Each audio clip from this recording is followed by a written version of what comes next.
Welcome to Vermont Surrogacy Cafe, from contracts to contractions. We are your hosts, Shanna and Jess from Vermont Surrogacy Network. A Surrogacy Cafe is your home for casual conversations about gestational surrogacy, where we answer your questions, dispel myths, discuss current events around surrogacy, and sometimes practice our stand-up routines. Welcome. Thanks. Let's start this chat. What are we talking about today, Shanna? Well, how about we talk about what surrogacy is? What is it?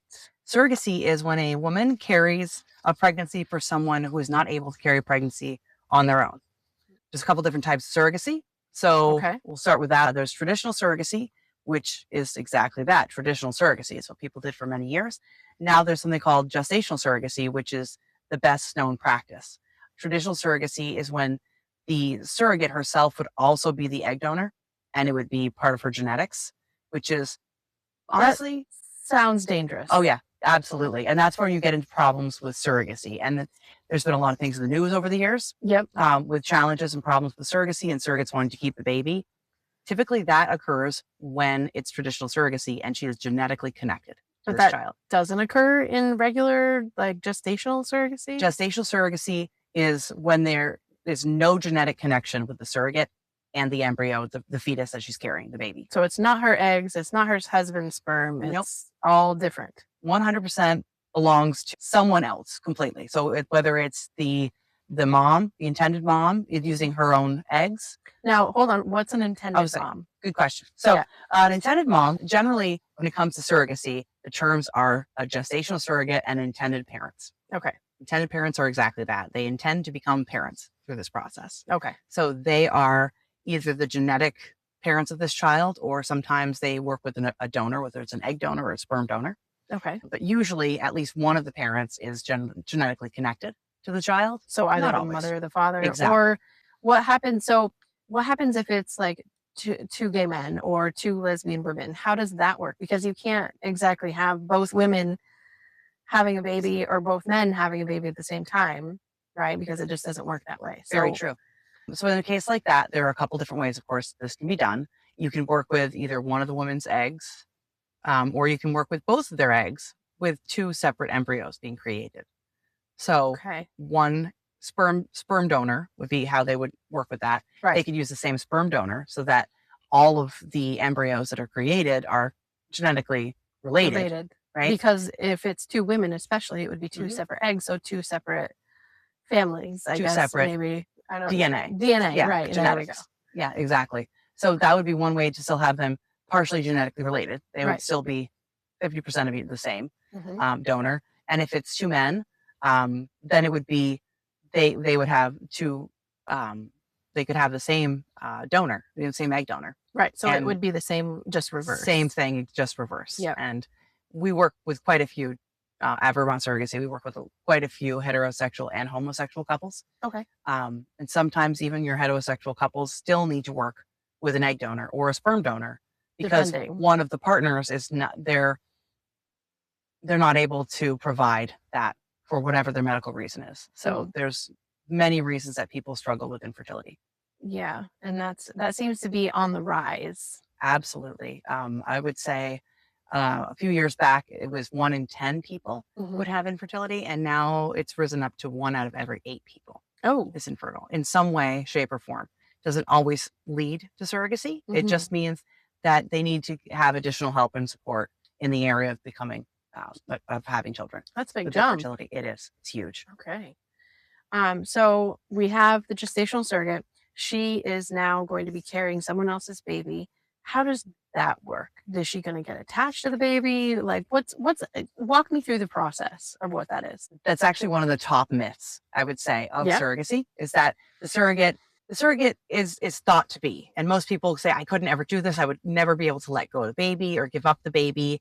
And we refer to it as not giving up the baby. You're giving back the baby because it's not your baby. It was never your baby. And the whole purpose behind this is to help someone else have a child. Yeah. And the women that we work with and that we know that become surrogates, they just have big hearts. They're incredibly compassionate people, and they want to help others experience the joy of being parents because they've experienced that joy and they can't imagine their life without their kids. I think anybody out there that has had children feels that way, that you just could not even imagine your life without your children. And so Right. that's the strong pull to become a surrogate. So when it comes to getting attached to this baby, you already know what it's like to be attached to your own children. Right. So you spend time getting to know the parents and you decide who you want to work with and help have a family. So you're becoming connected with those parents. Okay. And it's all about their dreams and their hopes and their joy. And so when you get attached in this process, you're truly becoming attached to the parents and their story. So And it's easy to give the baby over to the intended parents. you got it, because you've become connected. You've become close. This becomes a dream and a hope that you want for them. Right. So you want a healthy pregnancy, but you want a healthy baby and life for the intended parents that you're working with. Right. This is really to make their dreams come true. So what's funny is in that interviewing some of the surrogates that we've had, right? Right. In the last year, one surrogate in particular mentioned that she was more stressed out during her surrogacy pregnancy than she was during her own. Yeah. She was completely watching all of the things she was putting in her body, the chemicals that she was around. She was very meticulous about it. And she laughed about it because she said she wasn't even that particular when she was pregnant for her own Absolutely. kids. Absolutely. Because we almost just sort of take it for granted with our own pregnancies. We're just like, yeah, this is what I normally do and everything's fine. My doctor says these are okay. So it's not a worry. Yeah. But when you're doing this for someone else, because you're so invested in this for them and you really want this to be a huge success, we've heard it from so many surrogates that they were much more conscientious with their own with their surrogacy pregnancy than with their own pregnancy. Yeah. Because it's a different level and it's like a job, right? It's your job to make sure that this child is very healthy, right? And that everything goes as well as possible. And that's the right way to look at it. It is a job. Yeah. It's definitely a job. It's not because you're getting compensated for your time. It's because you're offering to do this for someone, knowing the work that has to go into it because you've been pregnant before. Right. You know what pregnancy looks like for you. And they do get compensated quite nicely, I would say. Yes, they get compensated. Currently, the average compensation is around $50,000 in New England, and that's what is offered at Vermont Surrogacy. Yep. And that's not compensation like after you have a baby, you get handed $50,000. It's something that's written in the contract that they have with the attorneys, that it's broken down through stages. Okay. So that their compensation comes to them along the way. The longer you're pregnant, the more compensation, right? So it's broken down basically into 8 monthly increments and compensated to you. But it's not just the $50,000. It's really all about making sure that the surrogate is not at a financial loss anywhere, that she's not paying for things for this pregnancy. All of that is paid for. Anything she needs really is paid for by the intended parents. So she gets like a monthly allowance to cover basic small things, little things she might need at a pharmacy, prenatal vitamins, local mileage, but everything else. Maternity clothes, for sure. Right. Absolutely. Yep. Maternity clothes is something that's definitely listed. So we just talked about compensation, but that's only one part of it. The other part, obviously, is taking care of your body while you're pregnant for these other people. But there's a lot more that goes into surrogacy than what people would think. And I know when I started working for you, my mind was blown about how much actually goes into getting someone pregnant to carry someone else's baby. So why don't we talk about that a little bit? Yeah. So what happens to get somebody pregnant? Yeah. That's a great question. It's not as simple as you think. It's not like it normally goes, but it is as simple, but it's just all scientific and medical at this point. So when a surrogate decides to go through this, she has to go through a screening process. First, when she applies, goes through the application, make sure she's preliminarily qualified. Okay. And then she needs to go through an actual medical screening once she's matched. Okay. But like when it comes to the original things, let's talk about like preliminary screening. She needs to be within a certain age bracket of like 21 to typically we look at like 42, 43. Okay.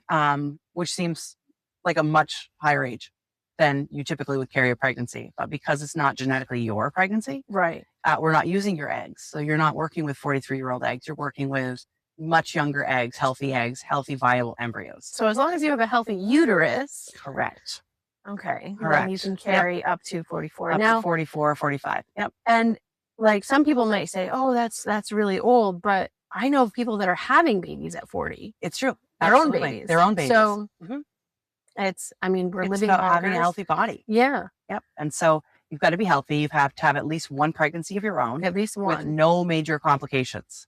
So, and a living child. It has to be that you are raising. That you are raising. So, or have raised. Let's see. So, nothing like preeclampsia, preterm deliveries, anything. You have to have at least, when we say full term, it's got to be at least 37 weeks. 37 weeks. Yeah. Okay. Gestation diabetes, preeclampsia. None of that. None of that. No hypertension. Okay. Yeah. Yeah, and those are all complications that are complications. Yeah. And they do happen, and that's just the reality of life. But that's really to ensure that the surrogate is healthy and that she has a good pregnancy, because we don't want to ever put the surrogate's health at risk. Number one priority. So we're very conscientious about the screening process. So the surrogate's health is always taken, is never taken for granted, right? She is a very important part of the world, and she's already a mom. So to make sure that she is safe and healthy. Yeah, she needs to be her superhero self. Superhero self. That's right. She's a special unicorn. That's what our surrogates are. Our special unicorn. I love that. Yep. Okay, so the medical screening. Yeah. So, medical screening, saline sonohystogram, communicable disease screening, blood work, FDA labs, just to make sure everybody's healthy all around. Complicated. It does. It sounds like big words and a lot of complications, but it's really not. But a lot of that happens at one screening. It happens at one screening. Where they draw the blood, they do all the testing, they do all that. Yep. So there's also a psychological evaluation, just to make sure that everybody is, really on board with doing mentally healthy and on board, that there's no coercion. No one's, kind of doing this just because they think they should. And now, is that a thing? It can be. Okay. Absolutely. Because we live in a world where, unfortunately, anything that comes to financials can be coerced by others. It can be manipulated. And we don't ever want anybody to feel that they're being manipulated into this, or that they're just doing it for money. Another fear that people have is that, surrogates are just doing this for money. That's absolutely not the case. I've actually heard that quite commonly from other people that don't know about surrogacy. Absolutely. Well. Yeah, but it's not the case. And people that become surrogates are nurturers by nature.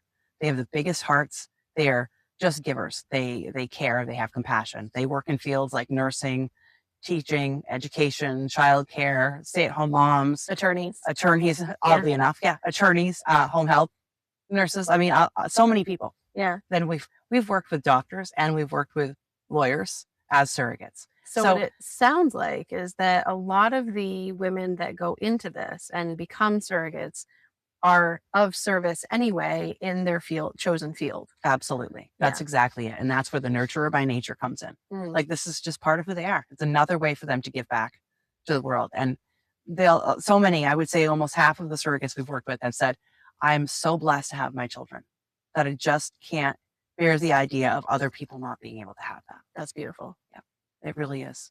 Absolutely beautiful. So that's the medical portion of it, and the psychological portion of it. What else is there? So again, in protecting everyone along the way, the next step is contracts, legal contracts. So it binds everyone together, but also are set rules that you have to follow. And protects everyone. Everyone. It is about protecting everyone's best interest. It's called a gestational carrier agreement.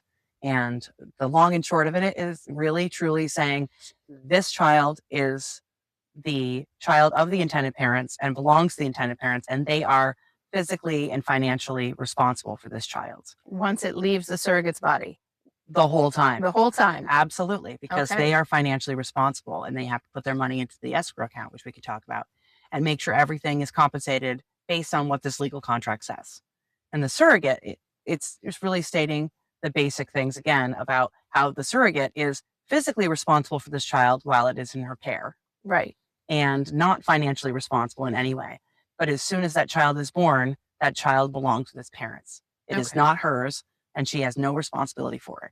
No rights or responsibilities for it. Correct. No rights or responsibilities. And that's really the gist of what that contract is doing. But there are two different attorneys. Both parties have their own separate attorney to represent them and to ensure that their needs are being met, their rights are being covered, and that all, the minutia of how the compensations can be paid, what appointments, are required, what hospital they're going to be working with, the specific medical professionals that are responsible. Like, they're called responsible physicians, right? So it's, it's your OBGYN, it's your, the hospital that you're going to be delivering at, and it's typically the IVF clinic that you're working with. for the transfer. Okay. Those are the responsible physicians. So if something arises and they're unsure how to handle it or manage it, those are the physicians that will be helping to make the decisions. Okay. Yeah. All right. And then after contracts, is there anything else that happens before the implantation, or is that what it's called? Yeah, what is it's it called? implantation. It's an embryo transfer. Embryo transfer. There we go. So what happens before that is there is a medication protocol. And again, each clinic has a little bit of a different protocol. It's not standard across the board. No, the only things that are generally standard across the board is that you will have to take some type of medications. And typically standard with everyone is you're going to take estrogen and you're going to take progesterone. How that estrogen is taken, when it's started, that can be different based on the different types of protocols. Okay. And the progesterone can come in different forms and fashions. It could be a cream, it could be a suppository, it could be an injection, but it is absolutely necessary to follow these protocols to the letter of what time of day you're supposed to take it, how much you're supposed to take, and how you are supposed to take the medications. Okay. Without those, there will be no pregnancy. And progesterone is so incredibly important. Without progesterone being at the levels they need it to be at, there will be a miscarriage. Oh, absolutely will be a miscarriage. Wow. So it's important that anyone who wants to be a surrogate really talks to their doctors about that and understands that protocol and works with a team that's going to ensure that they have all of their questions answered. Okay. And again, that's really why a surrogacy agency is so important, is that they're there to help answer all those questions and make sure the surrogate is getting all the information she needs and the intended parents are getting the information they need and keeping the connection and the communication flowing. Keeping everyone informed and making sure everyone is aware of what's going on when. Absolutely. That's what your agency does. We call ourselves a network because it's literally what we're doing is networking. We're connecting parents and surrogates and clinics and lawyers, and we're connecting everyone together. And then we're kind of, we're the handholders. We're the links between everyone. And we kind of say, hey, yes, this is what's happening. This is what's happening next. This is who you need to talk to. We kind of keep everything flowing. That is fantastic. So that answers pretty much all the questions that I wanted to bring forth today. Do you have anything else you want to say? On that subject, I think we covered a lot. I think that's probably a place to go for the day. You're right. Yeah, I think that was fun.